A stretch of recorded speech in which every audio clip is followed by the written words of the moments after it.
welcome to my another video lecture. This is my fourth video lecture.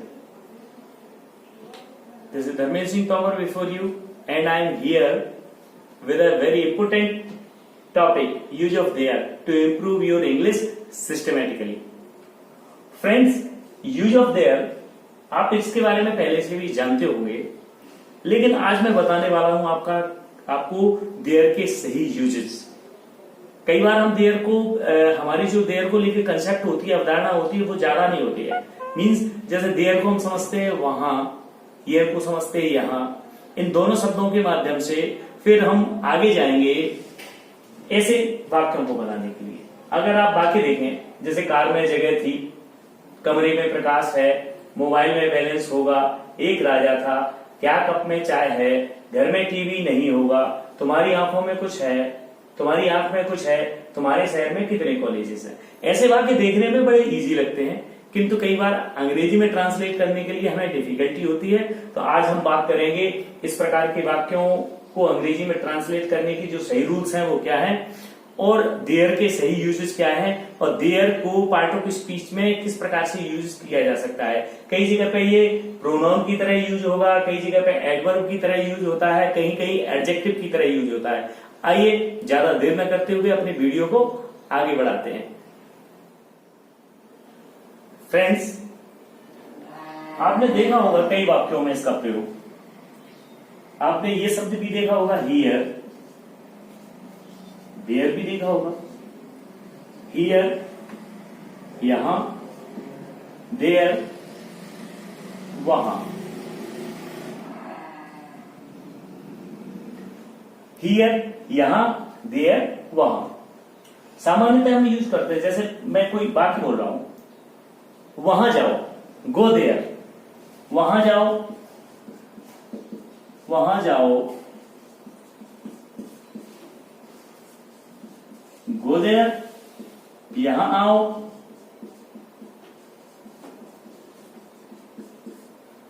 Come here. सामान्यतः हम इनका प्रयोग इसी प्रकार से समझते हैं, यहां के लिए हियर और वहां के लिए देयर। ऐसे वाक्यों में जो हियर और देयर का प्रयोग है ये एज एन एडवर्ब की तरह यहां पे इनका प्रयोग है। तो सामान्य प्रयोग मेरे ख्याल से समझते हैं, लेकिन मैं आज बात करने वाला हूं कुछ अलग प्रकार के। जैसे ये वाक्य हैं, इन वाक्यों के स्ट्रक्चर में हम किस प्रकार से प्रयोग कर सकते हैं।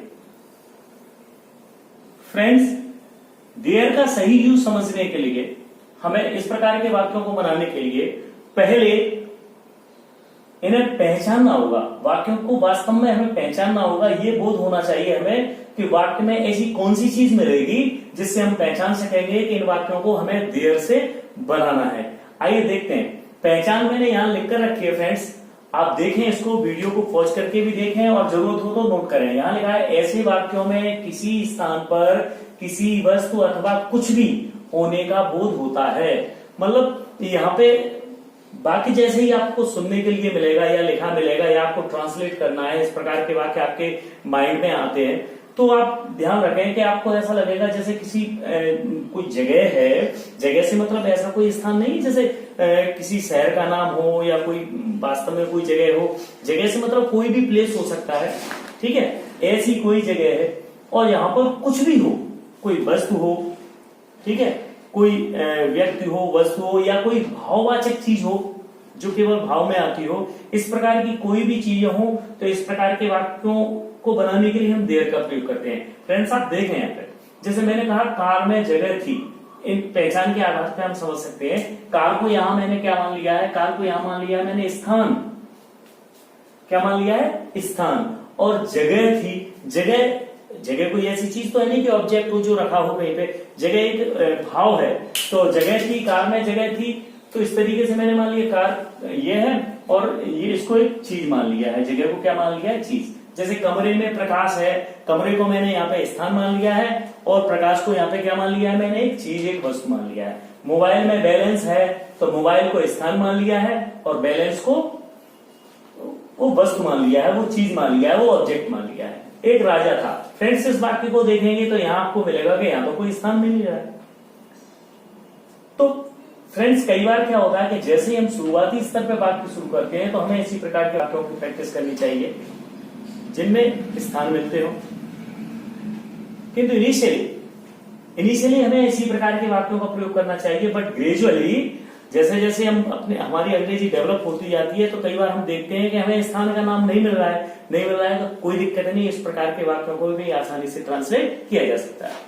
फ्रेंड्स इस प्रकार ये वाक्य हैं, इनमें आप देखेंगे, नोटिस अगर आपने किया हो तो इसमें पहला वाक्य पास्ट है, पास्ट टेंस का है, दूसरा प्रेजेंट टेंस का है और तीसरा फ्यूचर टेंस का है।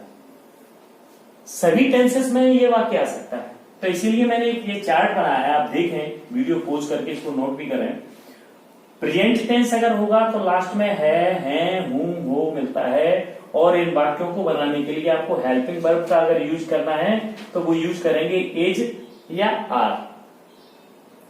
ठीक है फ्रेंड्स, अगर पास्ट का टेंस है तो इसकी जो पहचान है था, थी, थे, और हेल्पिंग वर्ब का यूज करना है वाज या वर। और फ्यूचर टेंस होगा, इसकी पहचान लास्ट में आपको मिलेगा होगा, होगी, होंगे, और इसकी हेल्पिंग वर्ब होगी विल बी। फ्रेंड्स यहां तक मेरे ख्याल से आप अच्छी तरीके से समझ गए होंगे। वीडियो को पॉज करें और अच्छी तरीके से समझने का प्रयास करें। आइए आगे देखते हैं हमें वाक्यों को बनाने के लिए क्या करना हो। फ्रेंड्स आपने वाक्यों को देखा, वाक्यों की पहचान के बारे में भी जाना, किस हेल्पिंग वर्ब का प्रयोग करते हैं, कैसे करते हैं, उसके बारे में भी जाना। आइए वाक्यों को बनाने के रूल्स क्या होते हैं उनको समझते हैं। फ्रेंड्स जैसा कि आपको पता है, मैं पहले भी बता चुका हूं कि जब भी किसी टाइप के सेंटेंस बनाए जाते हैं उनमें हम 4 प्रकार के वाक्यों को बनाने का प्रयास करते हैं, affirmative, negative, yes no type और WH फैमिली के सेंटेंस। फ्रेंड्स पूरे रूल्स की अगर हम बात करें, वाक्य अगर अफर्मेटिव है, जैसे कार में जगह थी, ऐसे वाक्यों को बनाने के लिए हमें ये रूल है, इसको फॉलो करना चाहिए। देयर, यहाँ इसके देयर के भाव को नहीं समझना है। इन वाक्यों में हमें ये नहीं सोचना है कि देयर माने वहां मीन्स कुछ आना चाहिए। यहाँ वाक्यों में यहाँ देयर का कोई मीन नहीं होगा, और यहाँ देयर का हमने प्रयोग किया है।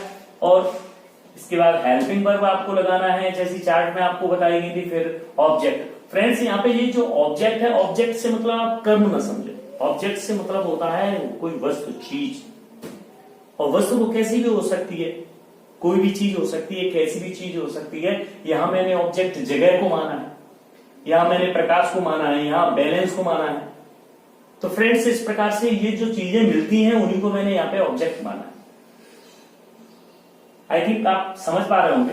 और इसके बाद आप देखिए, वाक्य अगर आपको नेगेटिव मिलता है तो यहाँ पे थोड़ा सा पहले जो वाक्य बताए थे उनसे कुछ अंतर है।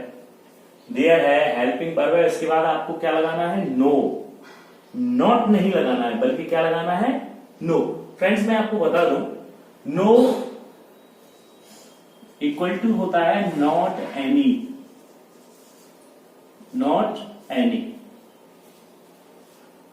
तो प्रश्न ये होता है कि नो है तो यहां पे हम नॉट का भी प्रयोग कर सकते हैं।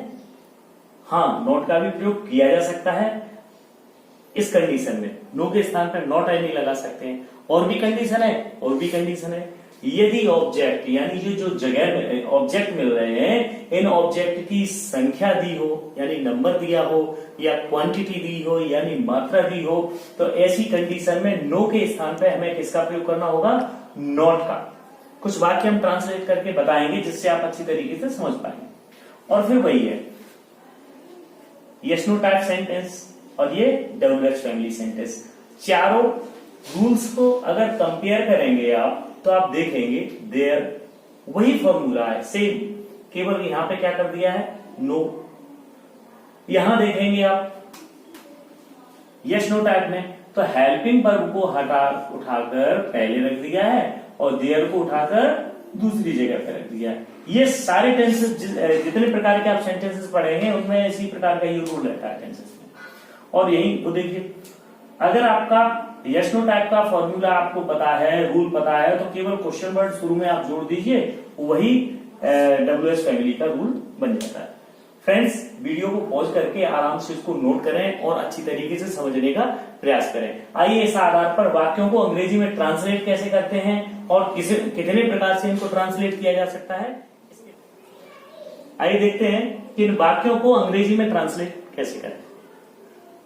फ्रेंड्स आपने फॉर्म इसके जो रूल्स हैं उनको अच्छी प्रकार से देख लिया होगा। वाक्यों को ट्रांसलेट करना बड़ा इजी है। और मैं एक चीज आपको बता दूं कि अंग्रेजी बोलने के लिए, समझने के लिए, किसी के लिए भी देयर वाले वाक्यों का बड़ा उपयोग है और इन्हें भली प्रकार से सीखना जरूरी है। देखिए इन्हें कैसे बनाएंगे। अगर फॉर्मूले को देखें तो सबसे पहले क्या करना है, वाक्य अफर्मेटिव है तो देयर लगाना है। प्रेजेंट का टेंस, पास्ट का टेंस है, इसलिए जगह को देख के हमें उसकी हेल्पिंग वर्ब लगाना है, देयर वाज। और जगह ध्यान रखें, किसी भी जो जगह होती है, जगह का मतलब प्लेस से कोई स्थान नहीं है, कम जगह होती है, उसके लिए हम रूम शब्द का प्रयोग करते हैं, room. There was room in the car, in the car. अगर इसको फॉर्मूले से हम देखना चाहें, आपने अगर इसका रूल देखा होगा तो वो रूल था इसका there plus helping verb plus object plus place. देखें देयर आ गया, हेल्पिंग वर्ब आ गई, ऑब्जेक्ट मैंने कहा था ना, ऑब्जेक्ट से मतलब कोई चीज है, रूम आ गया और कहां पे है, इन द कार। तो इस प्रकार से इस वाक्य को हम अंग्रेजी में आसानी से ट्रांसलेट कर सकते हैं। आइए दूसरा वाक्य देखेंगे। कमरे में प्रकाश है, प्रेजेंट का टेंस है, कमरे में प्रकाश है, देयर हेल्पिंग वर्ब लगाएंगे is light in the room. कमरे की अंग्रेजी क्या होती है, रूम। मोबाइल में बैलेंस होगा, मोबाइल में बैलेंस होगा, फ्यूचर का टेंस, तो देयर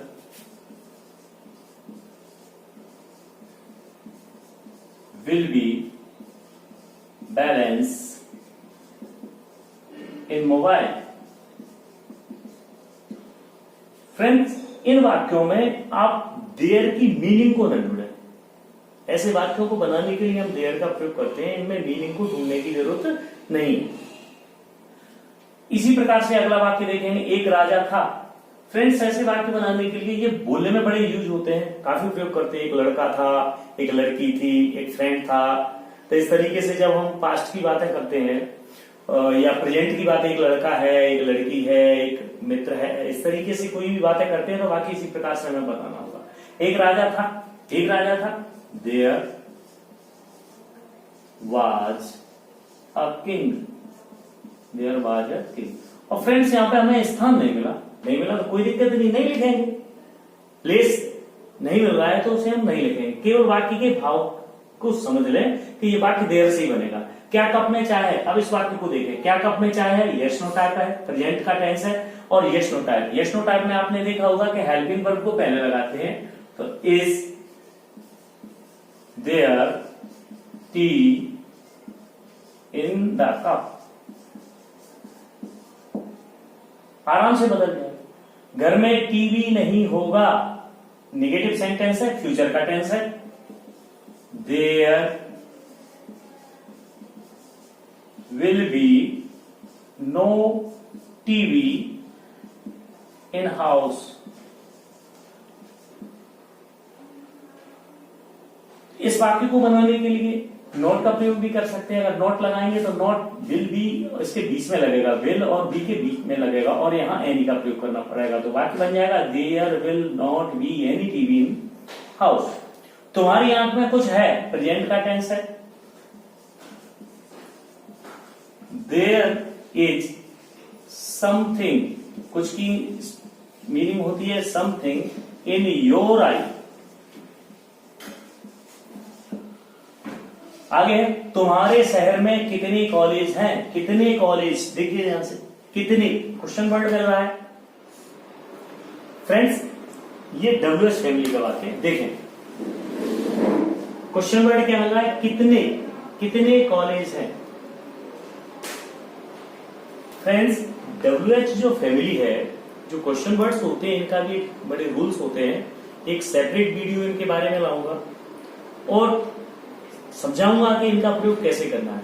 या फ्रेंड्स ये जो कितने शब्द है, ध्यान रखा जाता है कि अगर कितने के साथ कोई काउंटेबल नाउन है तो इसकी स्पेलिंग होती है हाउ मेनी, और अगर अनकाउंटेबल नाउन है तो होता है हाउ मच। तो कितने कॉलेज, तो यहां शब्द काउंटेबल है, नाउन कॉलेज क्या है, काउंटेबल नाउन है, इसलिए लग जाएगा हाउ मेनी फ्रेंड्स, अब यहां जो क्वेश्चन वर्ड है वो कितने अकेला नहीं रखेंगे, पूरा का पूरा हो जाएगा। कितने college, how many colleges, how many colleges are there in your city.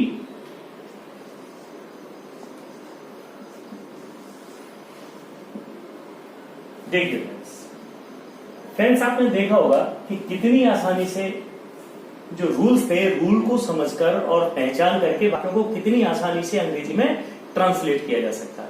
Friends, video को एक बार देखें, अगर एक बार में क्लियर ना हो तो एक बार फिर देखें।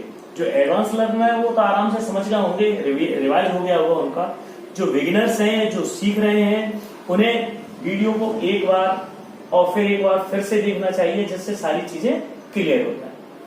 फ्रेंड्स, एक चीज मैं और बताना चाहूंगा यहाँ पे कुछ सेंटेंसेस के माध्यम से। देखिए, जैसे मैंने कुछ सेंटेंस लिखे थे, जैसे पहला सेंटेंस मैंने लिखा था गो देयर। एक सेंटेंस हो गया there, there are mangoes in the bag.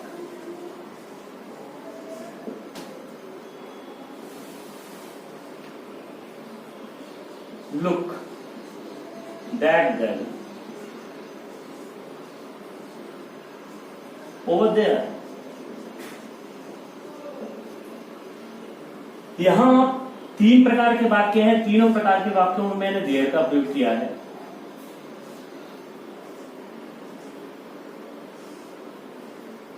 तीनों ही देयर अलग अलग है।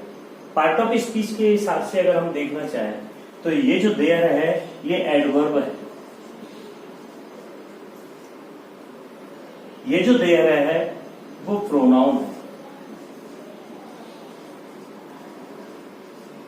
और ये जो देयर है वो एडजेक्टिव है।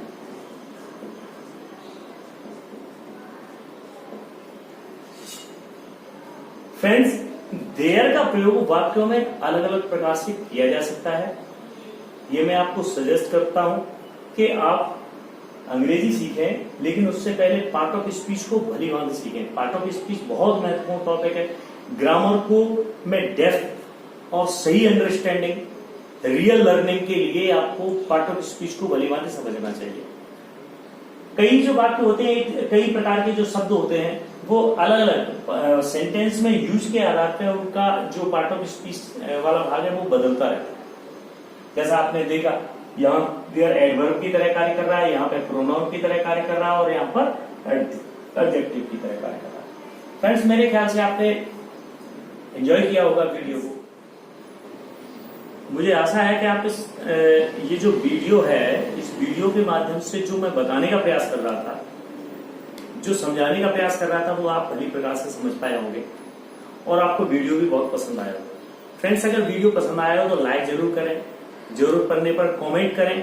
कमेंट अगर करेंगे तो वीडियो में जो बदलाव चाहते हैं या किस प्रकार की कोई चीजें हैं जो क्लियर नहीं हो पाई है, या कोई डाउट होता है, कोई क्वेरी होती है, वो भी कमेंट में आप कर सकते हैं। फ्रेंड्स, अगर वीडियो अच्छा लगा हो तो दूसरे जो अन्य फ्रेंड्स हैं अपने, उन तक शेयर करें, और जरूरतमंद लोग हैं उन तक